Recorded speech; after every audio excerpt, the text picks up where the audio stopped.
My dear students, టాలీలో మనం purchase sales enter చేయాలంటే first మనం అకౌంట్స్ ఇన్ఫోకి వెళ్ళాలమ్మా. వెళ్ళి ఇక్కడ లెడ్జర్ క్రియేట్ చేసుకోవాలి. ఏది పర్చేజ్ ఒకటి సేల్స్ ఒకటి క్రియేట్ చేసుకోవాలి, మర్చిపోవద్దు. తర్వాత పర్చేస్ క్యాష్ పర్చేస్ ఉన్నాయనుకోండి, ఎలా ఎంటర్ చేయాలంటే అకౌంటింగ్ వోచర్లోకి వెళ్ళండి అమ్మా.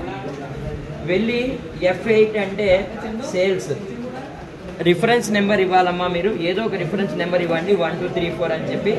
తర్వాత పార్టీ నేమ్ అడుగుతుంది, క్యాష్ అని తీసుకోండి అమ్మా. అంటే క్యాష్ పర్చేస్ అనమాట. ఇలా బిల్ జనరేట్ అవుతుంది. దాని డీటెయిల్స్ ఏమి ఇవ్వకండి, నేను చెప్తాను తర్వాత మన నెక్స్ట్ యూనిట్లో. తర్వాత ఇక్కడ మీరు సేల్స్ లెడ్జర్లో సేల్స్ అని తీసుకోండి.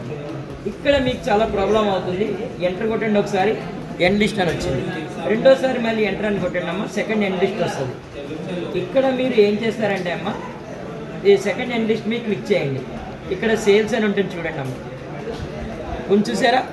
దీని మీద మీరు క్లిక్ చేయడం వల్ల మీకు ఇలా అమౌంట్ ఎంటర్ చేసుకోవడానికి ఛార్జ్ ఇస్తుంది అన్నమాట. అంటే మీరు క్వాంటిటీ ఇవ్వలేదు, రేట్ ఇవ్వలేదు కాబట్టి డైరెక్ట్గా అమౌంట్కి వెళ్ళాలంటే ఎండ్ లిస్ట్లోంచి వెళ్ళాలి. Yes my dear students. తర్వాత ఇంకొకటి అమ్మ, ప్లీజ్ పర్చేస్ కూడా చూసేయండి అమ్మ. F9 కొడితే పర్చేస్ అమ్మ. బాబు సైలెన్స్ అమ్మ, రిఫరెన్స్ నెంబర్ ఇవ్వండి అమ్మా ఏదో ఒకటి. ఇక్కడ పార్టీ నేమ్ క్యాష్ అని తీసుకోండి అమ్మా. అంటే క్యాష్ పర్చేజ్ అనమాట. బిల్ జనరేట్ అయింది. మేడం నమస్తే మేడం. కర్ణ మేడం, రండి మేడం గారు, పంపిస్తున్నా మేడం. ఇక్కడ పర్చేజ్ దగ్గర పర్చేజ్ తీసుకోండి అమ్మా. ఇంకొకసారి ఎండ్ లిస్ట్ తీసుకోండి నాన్న. సెకండ్ ఎండ్ లిస్ట్లో మనకి పర్చేజ్ ఉంటుంది చూడండి అమ్మా, పర్చేజెస్. దాన్ని క్లిక్ చేయండి. అమౌంట్ ఇవ్వండి నాన్న, ఎంతైతే అంత ఇవ్వండి. దట్స్ ఇట్ అమ్మ. All the best my dear students. Purchase sales ఎలాంటి చేయాలో నేను చూపించాను.